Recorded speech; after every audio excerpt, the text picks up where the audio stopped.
Aí se chama beijo de moça, né, Ana? Assim, Só não que... é o que o senhor falou, né? Outra coisa, muito menos. É até liberado. É algo bem pequenininho, que as crianças gostam demais de estourar os dedos com aquele negócio. Não, Aí mas é mais... é bem comum. Tem pai que deixa, né? Ensina. Mas geralmente só adulto mesmo, porque é perigoso. É bem perigoso, porque a pressão é muito grande, né? Quando você solta, você acende a espada, ela faz aquela pressão, tipo um foguete, tá entendendo? Ela acende, aí ela pega a pressão, ela vai para o canto que você quiser, funciona tipo um foguete mesmo. Aí tem esse problema, né? Não sabe a direção, às vezes ela sobe, ela bate em algum lugar, sobe, queima a pessoa. E lógico que acho que tem morte também. Tem algumas pessoas que chegam a morrer mesmo, porque ela às vezes bate na cabeça, queima a pessoa. É perigoso. É bonito, muito bonito essa, essa tradição, mas é muito perigosa também. Depois você olha no Google a foto, você bota Guerra de Espadas, Senhor do Bonfim, Cruz das Almas. Aí vocês vão ver as fotos e os vídeos. É, barril isso, né? Fogo é. Fogo não é brincadeira, não. Mas vamos lá, gente. A gente ficou faltando só Marx, né? A gente vai falar sobre Marx. A gente vai falar a aula toda sobre como Marx entende a relação entre indivíduo e sociedade. Porque nós falamos, você se lembra, né? A gente falou sobre Weber e Durkheim já, não foi? Foi, nós falamos sobre Weber e Durkheim. Vocês se lembram, recapitulando um pouco, né? Vocês se lembram que para Durkheim, né, na discussão que ele... Ah, deixa eu fazer só um pequeno adendo.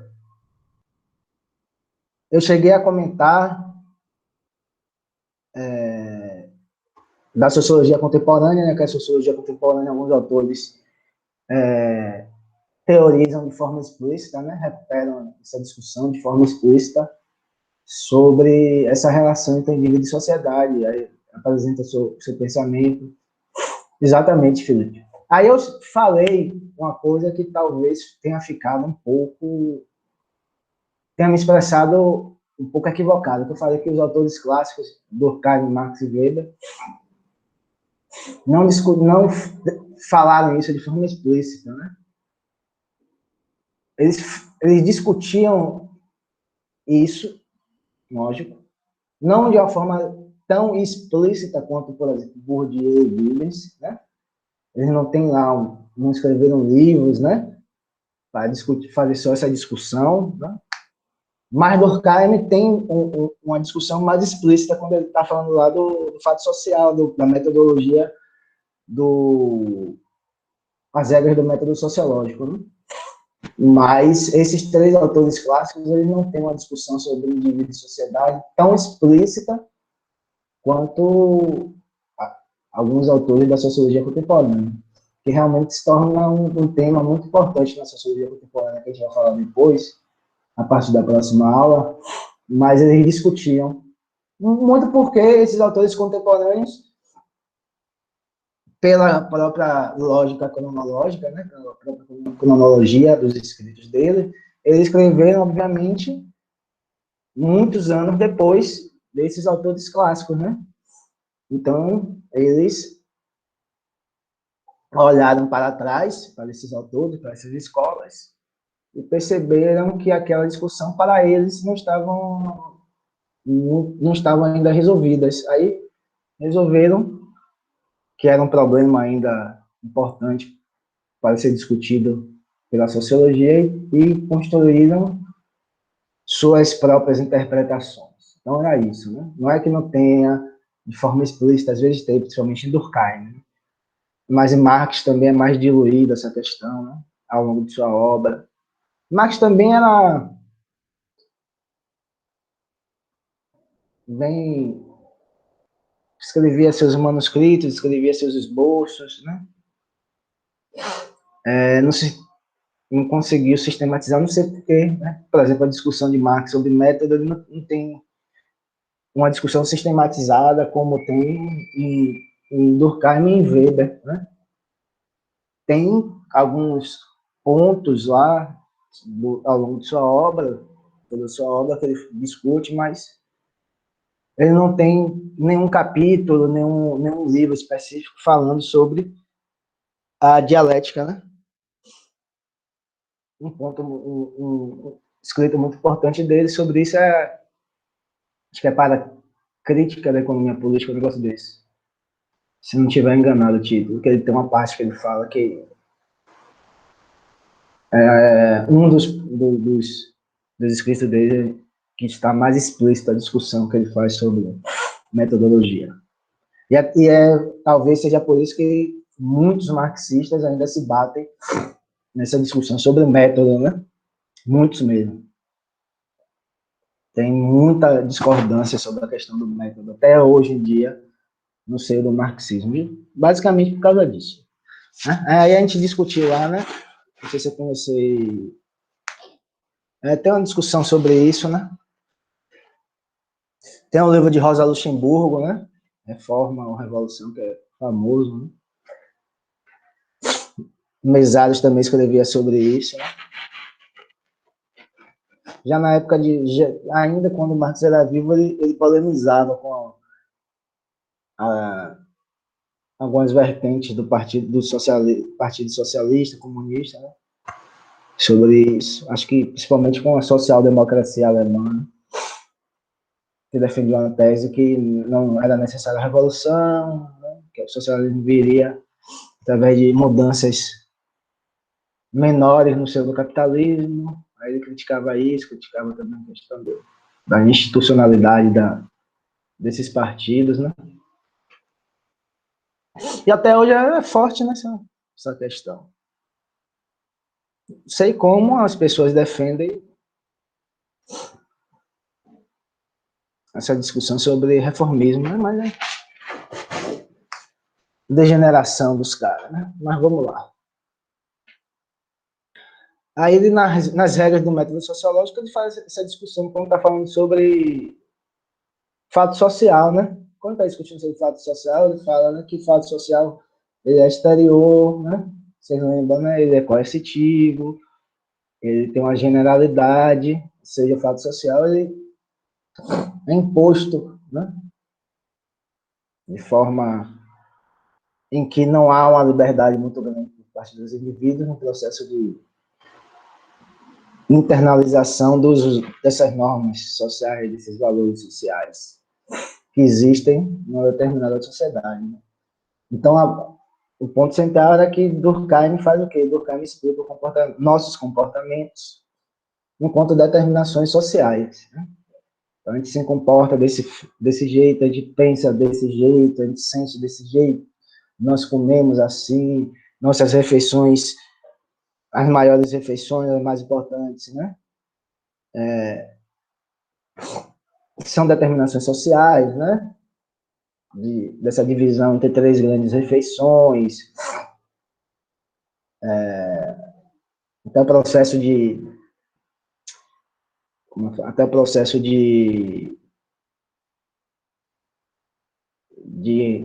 que horas acordar, de que horas dormir, etc. Tudo isso para eles, seriam determinações sociais.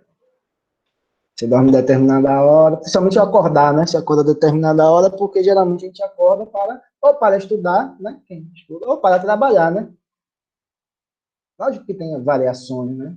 Certo? Mas o próprio modo de produção capitalista, com sua divisão do tempo, né? Do tempo e do tempo de trabalho, impõe essas determinadas regras, né? Meio-dia, 1 hora, ou até 2 horas é o momento do almoço, você acorda, você vai para o trabalho às 8, 9 horas, aí no meio, nesse tempo, você para almoçar, aí depois de 8 horas você sai do trabalho, a própria atividade de trabalho é uma determinação social, não há uma escolha de nossa parte, até a questão das etiquetas sociais, elas são uma forma da sociedade se mostrar presente. Tudo isso, está falando basicamente aquilo, né? Nossos comportamentos são explicados pela sociedade, né? Mas a questão, eu não sei se eu falo com vocês, mas eu vou falar agora, o que Durkheim está falando, ele não está falando que a sociedade já nasce pronta, né? Porque às vezes fica parecendo, né? Poxa, a sociedade nasce pronta já para ter essa força em determinar o comportamento dos indivíduos? Não. Ele está falando aqui, através das relações sociais que os indivíduos estabelecem entre si, há um desenvolvimento, uma gênese de determinadas instituições sociais. Aí você pensa no Estado, no direito, na própria religião, né? Enquanto fatos sociais, na própria tradição. Ela constrói, ela desenvolve através dessas relações intersubjetivas, dessas relações sociais, e essas instituições que surgem a partir dessas relações sociais, elas tornam-se independentes dos próprios indivíduos que a criaram. Então, a lógica é essa. Eles criam, o Estado é um produto da relação dos indivíduos, a religião também, a tradição também, as normas sociais também. Mas todos esses conjuntos de instituições sociais, elas adquirem uma independência, que Durkheim fala isso claramente, tornam-se independentes dos indivíduos vistos de formas particulares, e, através dessa independência, ela passa a exercer uma pressão, ou seja, passa a exercer uma força coercitiva perante os próprios indivíduos. Tá? Não é que a sociedade já nasce pronta, né? Porque dessa gênese ela torna-se independente. Né? A lógica é essa, de Durkheim. Aí Weber fala aquilo, né? Weber fala que o comportamento dos indivíduos é a única realidade fática que o sociólogo pode perceber, né? Só os indivíduos ali. Né?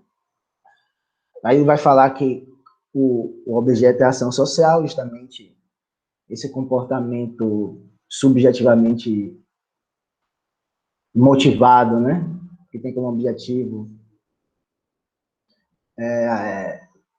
que o indivíduo, a gente consiga algum tipo de satisfazer algum tipo de desejo, né? Dele, sempre em relação ao outro, né? Aí ele vai falar de relação social, de ordem social, mas o ponto central é que, para ele, é estranho, quiçá absurdo, que exista uma realidade como a sociedade que tem uma existência superior, independente ao comportamento dos indivíduos. Né? Para Weber, isso não existe. Não existe uma sociedade, não existe um Estado independente que, de forma coercitiva, constrange os indivíduos a se comportarem de determinada forma e não de outra. Ele fala que não. Aí na discussão que a gente fez sobre esses conceitos coletivos, ele vai dizer que esses conceitos coletivos eles têm uma existência derivada, né? Se falei derivada, esses conceitos coletivos, eles são explicados através dos comportamentos dos indivíduos.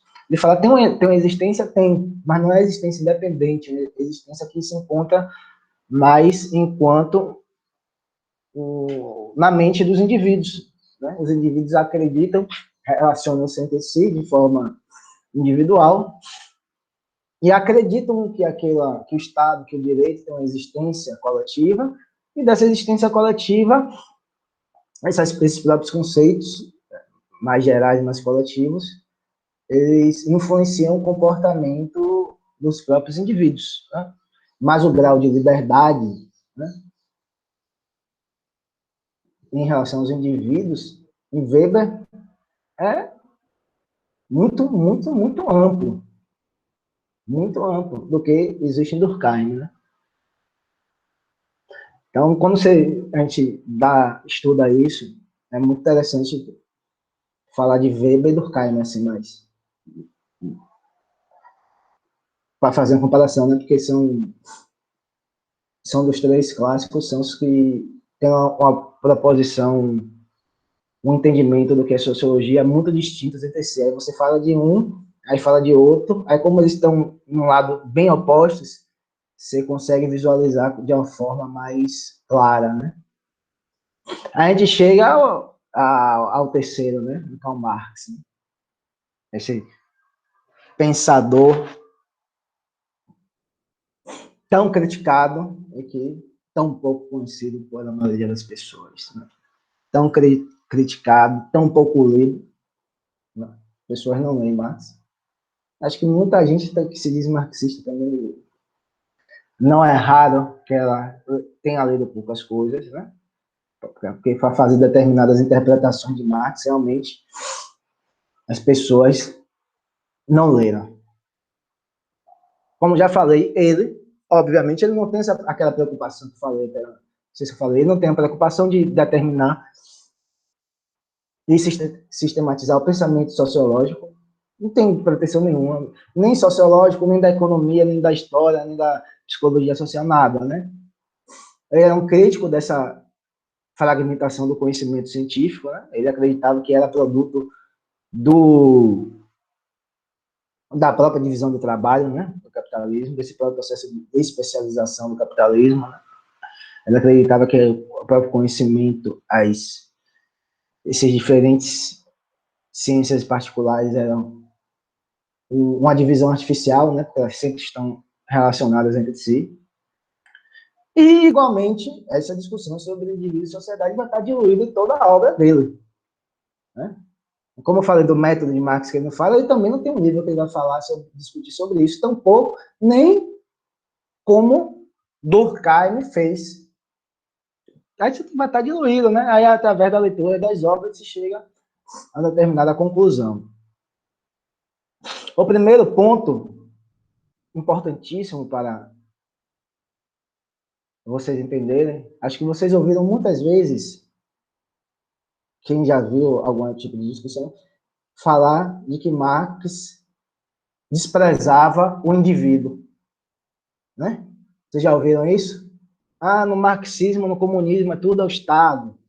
No marxismo, no comunismo, não há liberdade individual. Ah, Marx não se preocupava com o estudo sobre o indivíduo. Só era o coletivo, só era a coletividade. A Marx é um pensamento coletivista, etc. Vocês já ouviram isso, gente? Alguém já ouviu? Mas aí eu vou explicar, Felipe. Porque... Alguém já ouviu isso? É uma discussão? Natan ouviu. Ana, você já viu, Ana? Já ouvi também. Participem, gente. Não viu? Totalmente falso essa ideia. Errada. Falso não é errada e muitas vezes é posta de forma desonesta, né? Determinados pensadores que são antimarxistas, anticomunistas, que falam isso de forma desonesta, que sabem que não existe e falam isso. Outras não, outras absorvem algum tipo de pensamento, não leram esses blogs de direita aí, que existem aos milhares na internet, não sabem isso, né? Poxa, esses ANCAPs estão dando trabalho, Jonathan. Então, tem um professor de sociologia também daqui do IFBA, do Instituto Federal daqui, disse que deu um problemão com esses ANCAPs, né? Não sei por quê. Tiveram que fazer uma reunião, os professores tiveram que fazer uma reunião para resolver, não sei por quê. Mas eles falam isso, né? Aquela baboseira do anarcocapitalismo, né?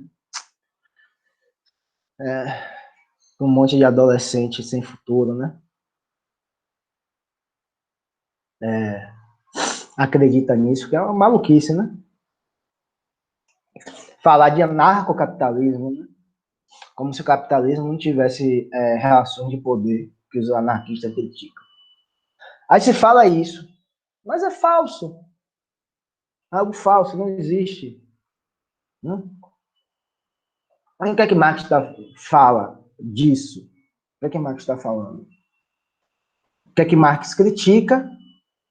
E a partir dessa crítica, ele constrói seu entendimento dessa relação. O que Marx está falando é o quê? Não existe, óbvio, não existe indivíduo isolado.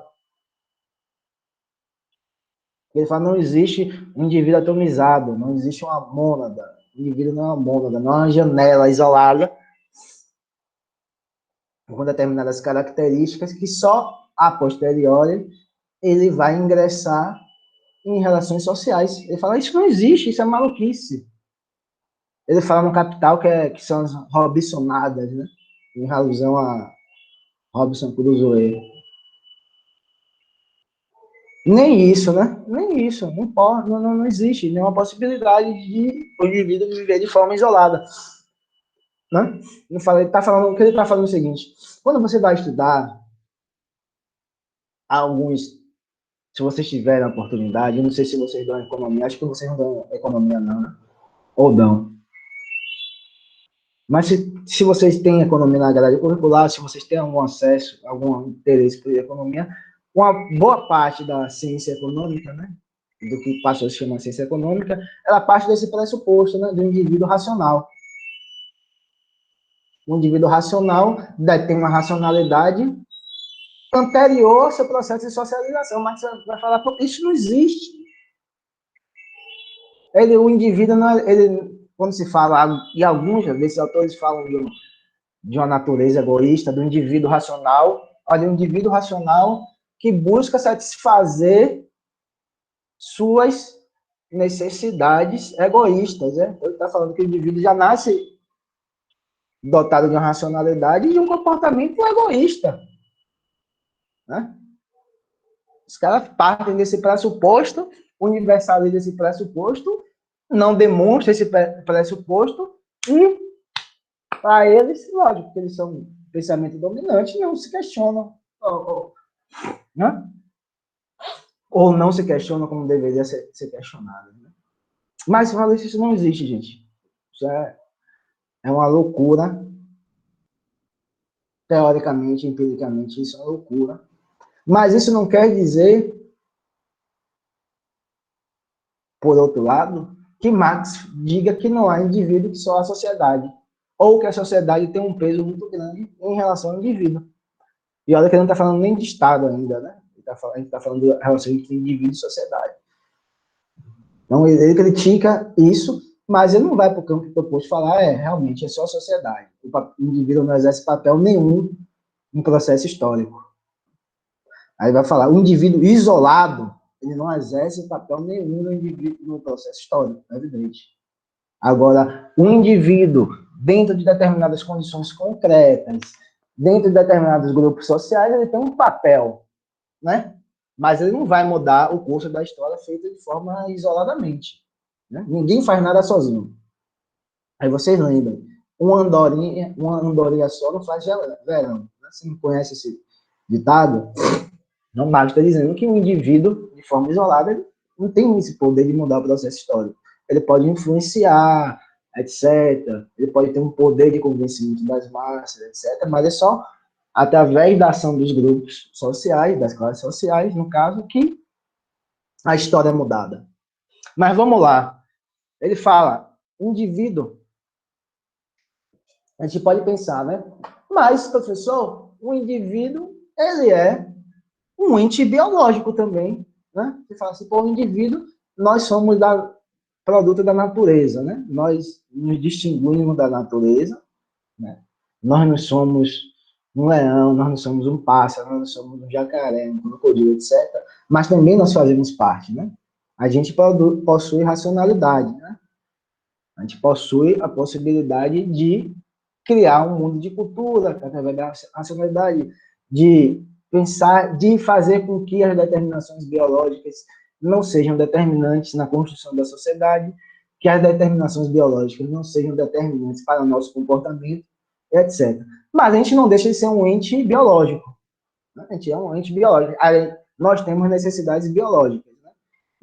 Ele não está falando que nós não temos necessidades biológicas, a gente precisa dormir, comer, fazer nossas necessidades fisiológicas, a gente precisa de tudo isso. Isso é evidente. Se a gente for pegar assim, indivíduo de forma isolada, ele existe. Mas vamos lá, vamos tornar mais complexo essa análise. Né? Ele tem traços físicos, espirituais, psíquicos, etc. Sim, ele tem. Mas de que forma isso se efetiva? Né?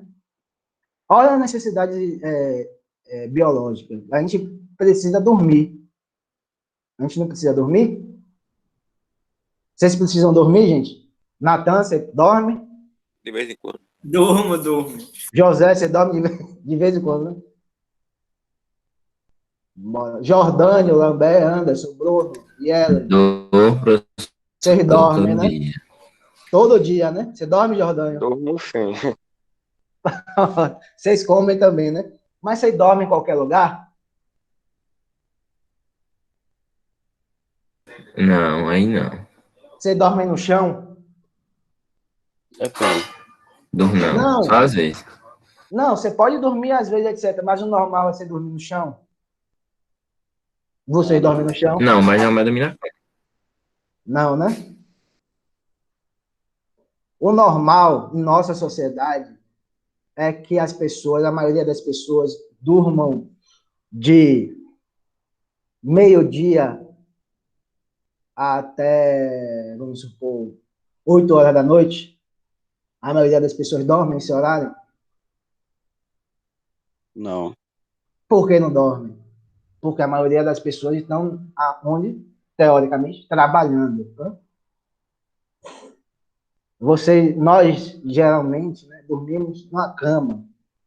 Né? O ato de comer, a gente come de qualquer forma. A fome é um dado biológico. Todo ser vivo sente fome. Tem que satisfazer sua fome, né? Mas a gente sai correndo atrás da galinha, igual o leão sai correndo atrás de outro animal. Saímos correndo atrás da galinha, ou da vaca, ou do boi, ou do porco. A gente sai correndo e tal, caça, morde, aí mata o animal, não faz nada, dá de come animal cru, etc. A gente faz isso? Não faz. Então, até esses elementos biológicos, esses elementos mais naturais, essa constituição do ser humano enquanto ente biológico, ela se efetiva, mesmo para nós, já transformada por essas determinações sociais. Quiçá questões relacionadas a valor, questões relacionadas à ética. A gente está falando, olha, de algo biologicamente determinado. Se algo biologicamente determinado, nós efetivamos tudo isso mediado pelo mundo de cultura. Imagine questões ligadas à ética e aos valores. Nós dormimos aqui na cama, nós dormimos isso, nós nos alimentamos assim. Mas o cara no Oriente Médio se alimenta de outra maneira. Talvez durma de outra maneira. Um cara no Extremo Oriente talvez construa outras formas de dormir, outros objetos para dormir que não sejam parecidos com a cama, com a nossa cama. Que não durmam em colchões, né? Que realizam as suas refeições não mediadas pelos talheres, pelos pratos, etc. Então, não existe isso, esse indivíduo fora da sociedade.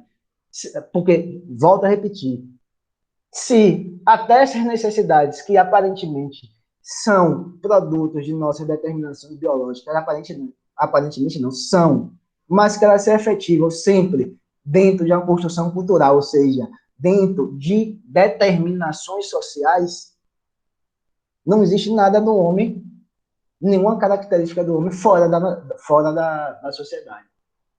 Então, mesmo esse indivíduo isolado, mesmo essas determinações, elas são refiguradas pela sociedade. Marx vai apontar isso. Não existe indivíduo isolado.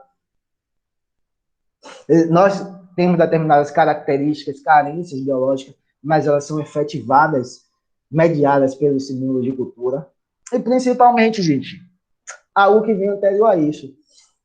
Imagine você aqueles canais National Geographic, Discovery, não sei o que lá, que trata sobre a natureza. Aí o cara vai lá na África, pega a girafa tá grávida, né, tá filmando, fica lá dias, horas filmando, até a girafa parir. A girafa pariu, a girafinha caiu, ali a girafa é gigantesca, né? A girafinha caiu no chão e tal, a girafa vai lá, a mãe dela lambe, etc., empurra com a cabeça, você tá fazendo o que é aquilo? Bora, girafinha, anda. Filha ou filho, bora, anda. Fortaleça seus ossos aí, anda, fica em pé. O cara tá fazendo isso porque tem que se virar. Porque se ela ficar naquela, na fragilidade, deitada, etc., o que é que vai acontecer? O predador vem lá e vai matar rapidinho. Não é, né, Felipe? Não é isso? Não é Ana. Não é ela, bem. Pensou a girafa lá, frágil, vem lá, o leão, ela tá lá caída, tá naquela lerdeza. Ah, não vou não, pera aí, minha mãe. Eu preciso de um tempo para amadurecimento. Não, vai virar comida facilmente. Com nós não existe, conosco não existe isso, né? Nosso processo, nossa biologia diz que a gente nasce muito frágil. Né? Nós nascemos de forma muito frágeis. Né? Imagine você lá, um bebê, com alguns centímetros, com alguns quilos, que não sabe andar, não sabe falar, que não tem autonomia nenhuma. Né? A girafa, pouco tempo depois, ela já está em pé, já está correndo. Para a gente aprender os rudimentos do andar de forma cambaleante, a gente primeiro vai engatear, depois andar. Isso, sei lá, demora um ano, mais de um ano, provavelmente, né? Mas a girafa é estranha, mas a girafa existe. Mas serve para outros animais também. Serve para outros, principalmente aqueles que são presa, né? Na cadeia alimentar, elas são alvo do apetite dos carnívoros, né? A gente precisa disso, né? Um tempo para andar, um ano, 2 anos, não sei. Eu tenho um filho, aí não posso fazer. Nem me lembro direito, mas é depois de um ano, né? Um ano e pouco. Falar também é um processo lento. Só para a gente ter autonomia, né? Aí lá para os 10, por exemplo, para sair de casa, ir para um lugar mais longe, você tem que dominar tudo isso, né? Você tem que saber andar na rua, você tem que saber atravessar as ruas, você tem que saber, você tem que dominar várias coisas, né? Então, imagine aí, esse processo é muito longo, longuíssimo, né? Comparado com outras espécies animais.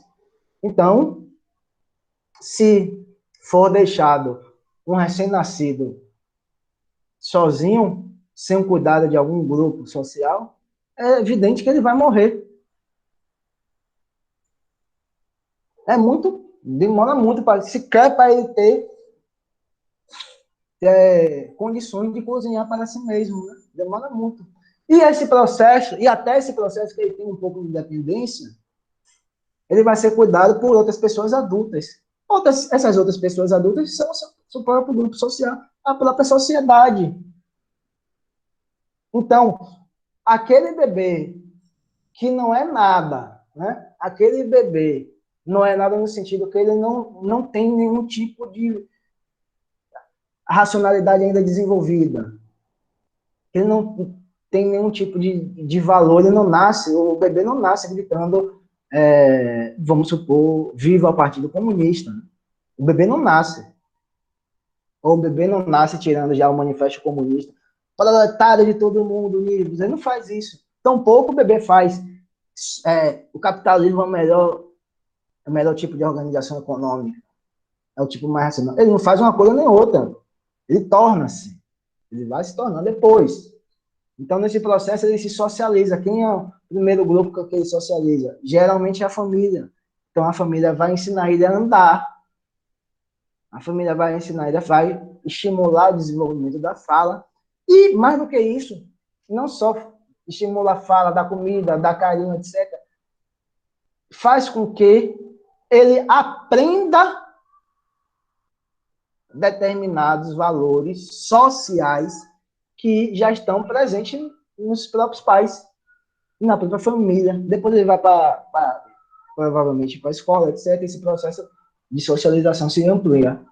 Então, o sentido que eu estou querendo dizer é que a relação entre indivíduo e sociedade, gente, para Marx, eu fui bem lá no começo desse processo, bem no começo da...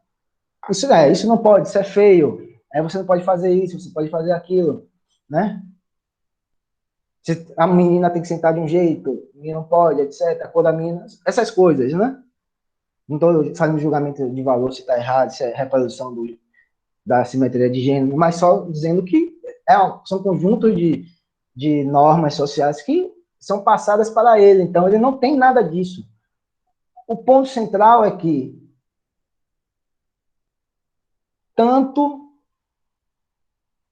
essa relação em Marx, tanto o indivíduo quanto a sociedade, eles estão numa mútua relação dialética.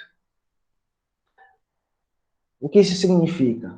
Não existe, para todos os três, não existe sociedade sem indivíduo, mas também não existe indivíduo sem sociedade. Marx critica essa construção do individualismo que surge com a modernidade burguesa, mas ele não vai dizer que não existe um indivíduo.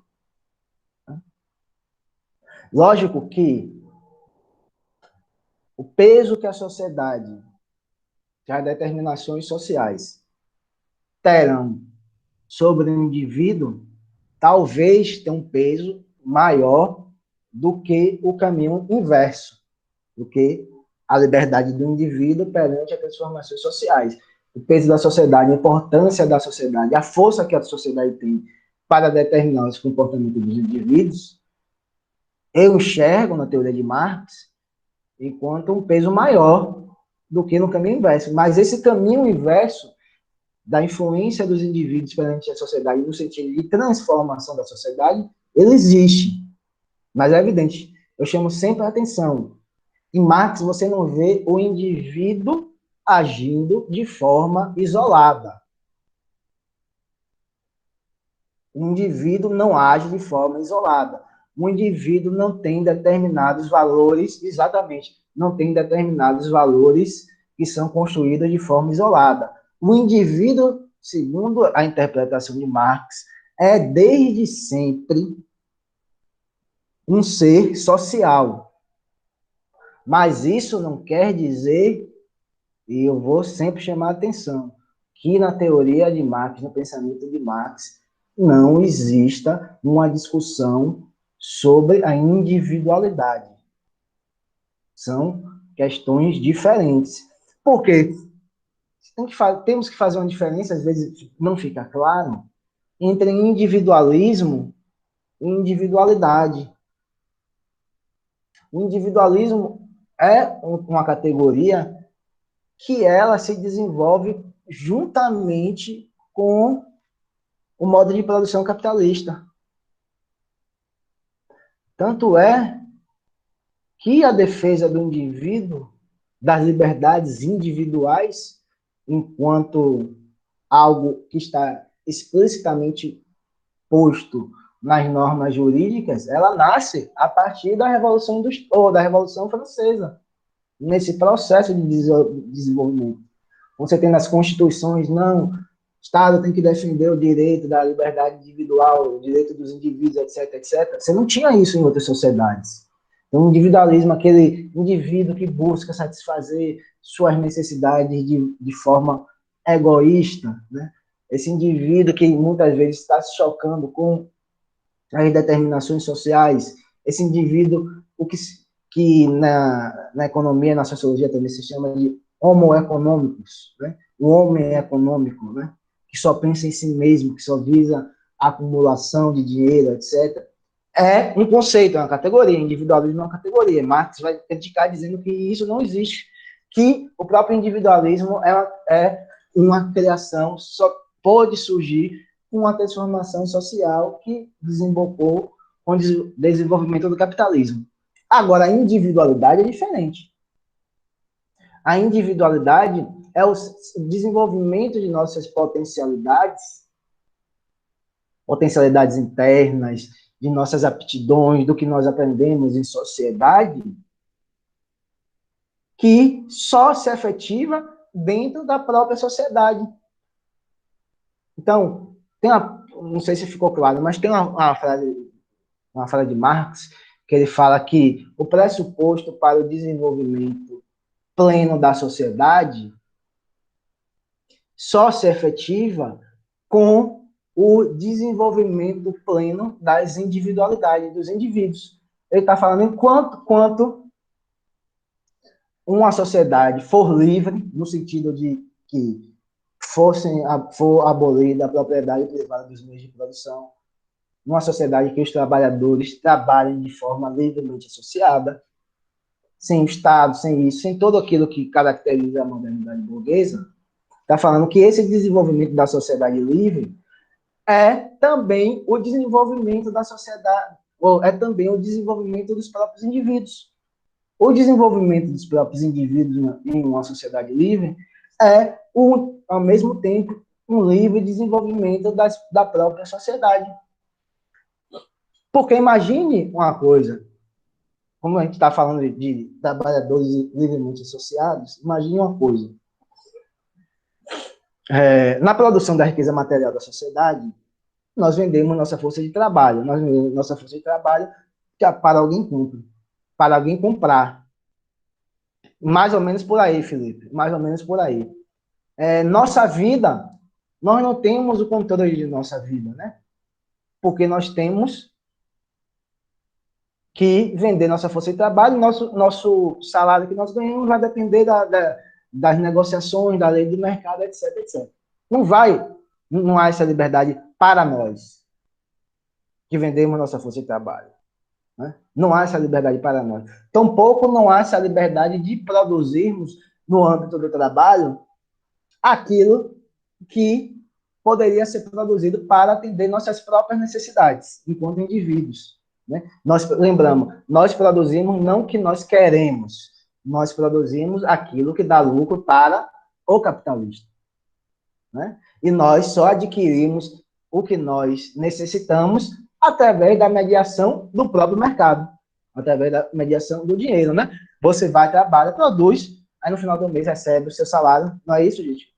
Teoricamente, né? Quando tem emprego, né? E quando tem salário. Você recebe o dinheiro, aí você vai lá no mercado, você vai lá, sei lá, no mercadinho aí perto de sua casa, você vai com esse dinheiro e compra o que você quiser. Aí Marx está falando, qual é o desenvolvimento? Você tem qual a liberdade? Essas relações sociais fazem com que nós possamos desenvolver nossa personalidade, uma individualidade ativa, e fala não. Aí, o oposto, numa sociedade de trabalhadores livremente associados, em que nós todos teríamos, hipoteticamente, voz ativa nesse processo de produção material, ou seja, que a produção material seja organizada, direcionada, tendo como parâmetro nossas próprias decisões, em que não exista alguém que determine o que nós vamos produzir, mas nós vamos produzir aquilo que nós necessitamos e que nós acordamos de uma forma livre, sem hierarquia, é nesse ponto que se desenvolve a individualidade. Porque nossa voz vai estar ativa. Nós estaremos produzindo aquilo que é necessário para nós. E ao produzirmos o que é necessário para nós de forma ativa, e sem nenhum tipo de hierarquia social, nenhum tipo de relação de poder, ao mesmo tempo, nós estamos desenvolvendo a própria sociedade. Então, nossa atitude, nesse caso hipoteticamente, né, nosso comportamento livre, faz com que nós desenvolvamos nossas personalidades, porque a voz de Luiz vai ser ouvida, a voz de Ana vai ser ouvida, a voz de Natan vai ser ouvida, os desejos de Laber vão ser ouvidos, meus desejos serão ouvidos. Então, nós estamos desenvolvendo a nossa capacidade individual, mas essa capacidade individual só pode ser desenvolvida nessas relações sociais. E essas relações sociais, por conseguinte, faz com que haja um desenvolvimento da sociedade.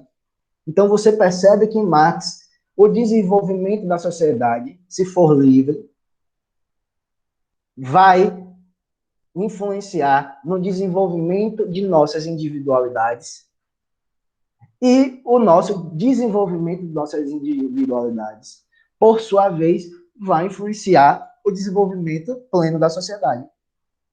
Então, são dois polos que eles estão em relação múltipla, eles não existem um sem o outro.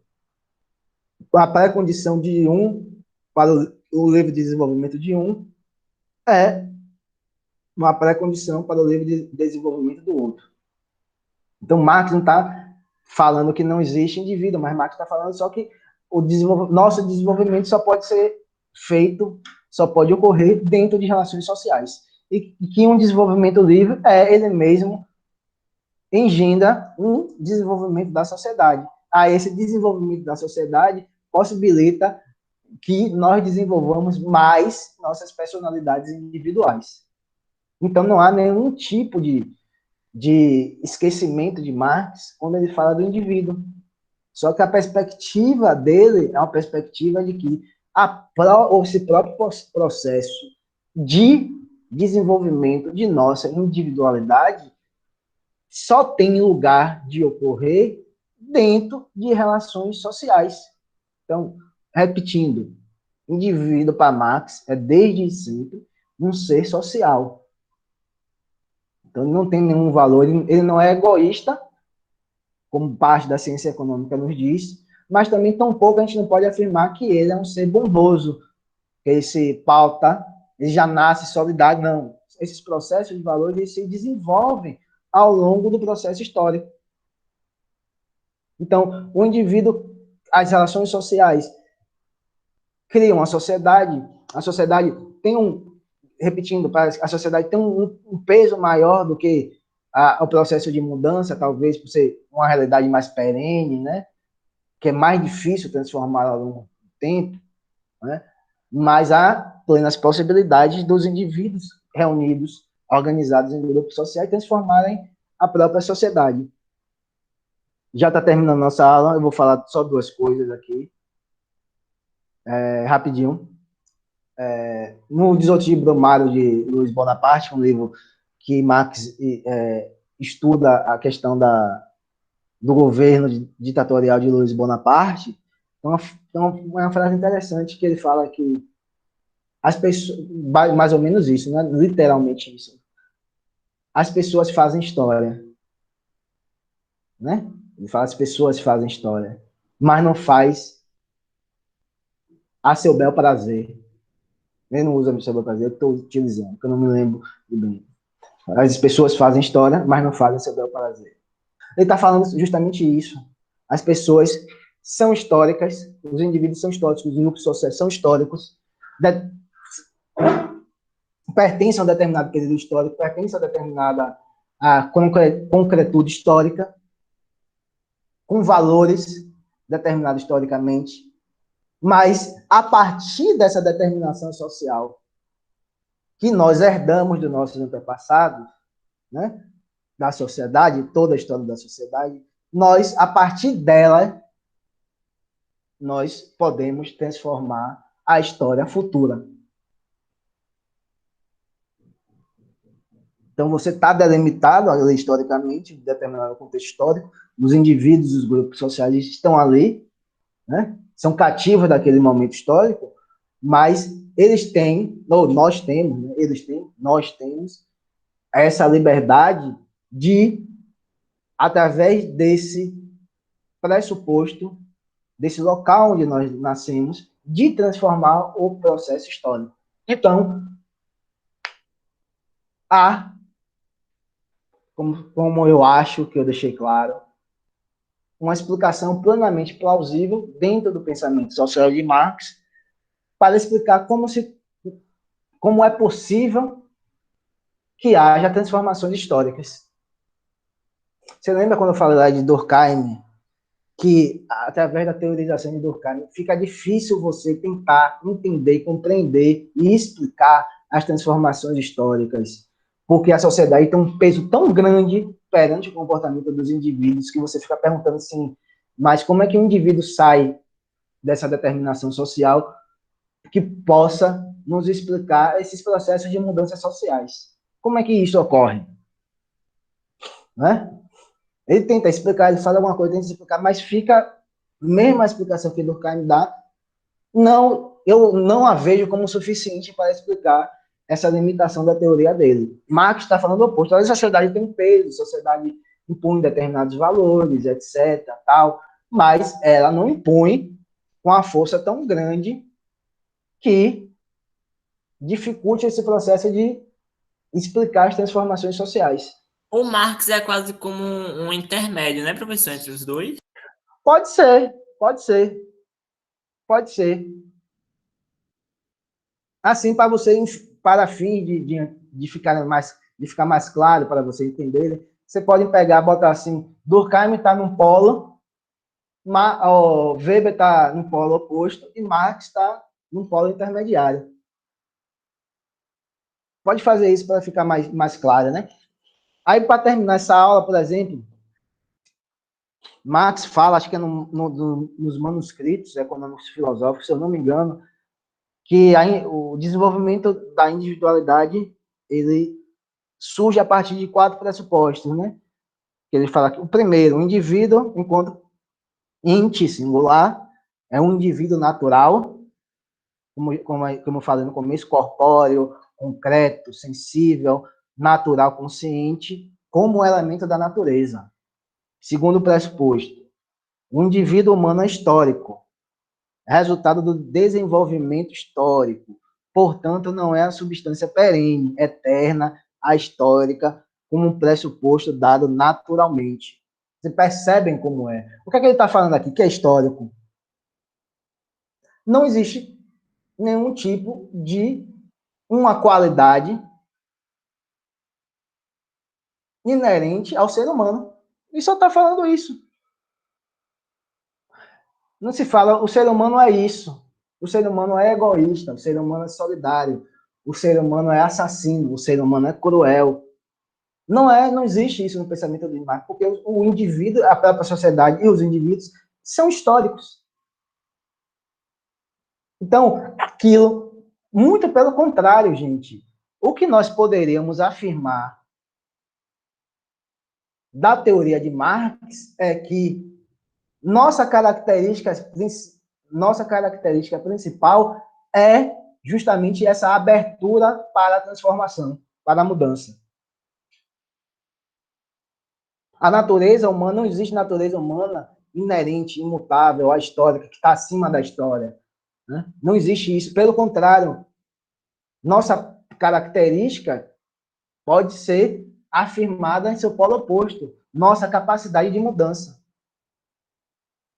Nós vivemos numa sociedade capitalista que fomenta, que estimula os comportamentos individuais, egoístas, né, de não se preocupar com o bem-estar do outro, mas porque nossa sociedade é pautada na propriedade privada dos meios de produção. Pode ser isso, mas a gente pode falar isso, que é talvez até uma contradição. O que é que não muda? Nossa capacidade de mudar. Fica até um certo interesse poético nessa afirmação de Felipe. Né? Então, nossa capacidade... É porque essa sociedade é assim, e essa sociedade, sendo assim, ela produz indivíduos que vão se comportar dessa forma. Mas os indivíduos se comportam dessa forma, mas podem se comportar, pensar, criticar, através de nossa racionalidade, possibilidades futuras em que essa sociedade não seja mais isso. Então, não há imutabilidade, não há uma natureza perene. Né? Isso é muito importante. Talvez, não sei se para vocês vocês podem pensar, poxa, professor, isso é óbvio, né? Está falando óbvio, você está falando algo que nós todos sabemos. Mas, socialmente, esse discurso de uma natureza inerente ao ser humano, de uma natureza imutável, de uma índole. Quantas vezes vocês já ouviram essa expressão? É a índole de fulano. Fulano já nasceu assim. Fulano é ruim por natureza.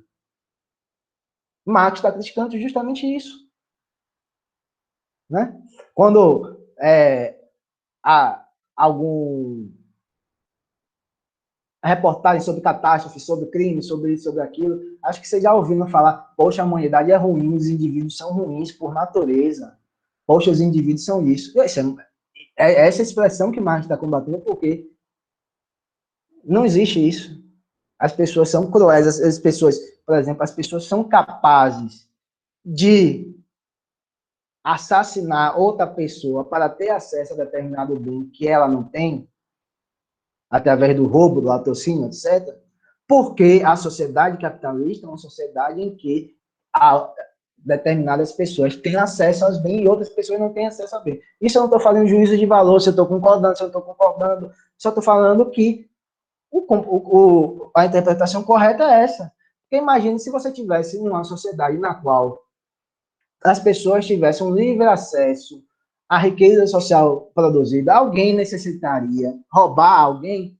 Óbvio que não. Você vai falar, isso é utópico, mas isso não vai mudar nada de que não há natureza humana e que determinados comportamentos ele mesmo produto de nossa desigualdade social, de uma sociedade que é, por natureza, por definição, desigual, e que não pode ser diferente.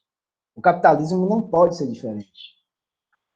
Aí o terceiro ponto, ele fala, o indivíduo humano é social. Ou fala, o indivíduo é sempre um ser social, um produto social, como parte da sociedade, não sendo indivíduo a priori. O que é não sendo indivíduo a priori? Ele não tem qualidades a priori antes de se socializar. Ele não é, novamente, estou batendo na tecla. Ele não é mau, ele não é ruim. Ele torna-se mau, ele torna-se bom. Ele torna-se mais egoísta, ou ele torna-se menos egoísta. Isso depende das próprias relações sociais. Maquiavel já está em outro patamar, Natan. Maquiavel, esses caras, Maquiavel, Thomas Hobbes, Locke, eles já partem de um determinado pressuposto que Marx critica, que é justamente esse indivíduo egoísta, esse indivíduo que só se comporta tendo como objetivos a satisfação de seus próprios desejos. Você vê isso claramente em Hobbes. Eu vou terminar só essa. E o quarto, o indivíduo humano é um indivíduo ativo, dinâmico, que se autoforma, criação de si mesmo. Ou seja, ele não é dado imediatamente pela natureza, ele nem é criado, olha que interessante, ele é nem criado por forças externas ao indivíduo. Por que Marx está falando isso, Deus? Meu Deus, opa, ele está falando ele está criticando Deus, eu estou falando de Deus. O que é que Marx está falando isso? O indivíduo, a sociedade humana é produto de nós mesmos, de nossa própria atividade. Aí você fala, professor, mas isso não é evidente? Não. De forma nenhuma. Felipe, peraí que eu vou chegar. De forma nenhuma isso é evidente. Quantas pessoas você conhece? Você conhece alguma pessoa que acredite que o ser humano é criação de si mesmo? Eu digo a você, poucas pessoas que vocês conhecem em seu círculo social acreditam que a humanidade produziu a si mesmo. Ou seja, que nós somos produtos de nosso ato de trabalho, né? Porque Marx acreditava, né? O trabalho é a categoria ontológica do ser social para Marx, né? Dificilmente você vai ver isso. As pessoas acreditam que nós somos produtos de Deus, né? Principalmente é o pensamento dominante. Você pegar alguém que acredite, que fala assim, não, velho, não existe Deus e nós criamos a nós mesmos. Tudo isso que a gente cria são criações humanas. Aí Marx está falando que não, o ser humano não é criado por forças externas, forças religiosas. Né? Aí você pode pensar, é evidente? Não, não é evidente não, gente. Por exemplo, na história da filosofia, toda a história da filosofia, basicamente, boa parte da história da filosofia, do pensamento filosófico, tem elementos religiosos inseridos nela. Lukács que faz essa discussão, mas não vou entrar nessa discussão, que nossa hora já está acabando. Essa discussão Na verdade, é bem já complicada. extrapolou um pouquinho o professor Já de geografia. extrapolou um pouquinho. Aí você falou de Maquiavel. Quem foi que falou de Maquiavel? Pelo amor de Deus? Mas foi bom, professor, porque o professor de geografia até atrasou um pouquinho, aí a gente ficou fazendo alguma coisa. Maquiavel, Hobbes, Locke, eles já partem desse processo do indivíduo egoísta. Por isso que Thomas Hobbes fala do homem sendo o lobo do homem. Por que ele fala isso? Porque ele já estava vivendo nessa sociedade capitalista em que a competição é o motor da sociabilidade. Então, ele pega, Marx fala, olha, o que é que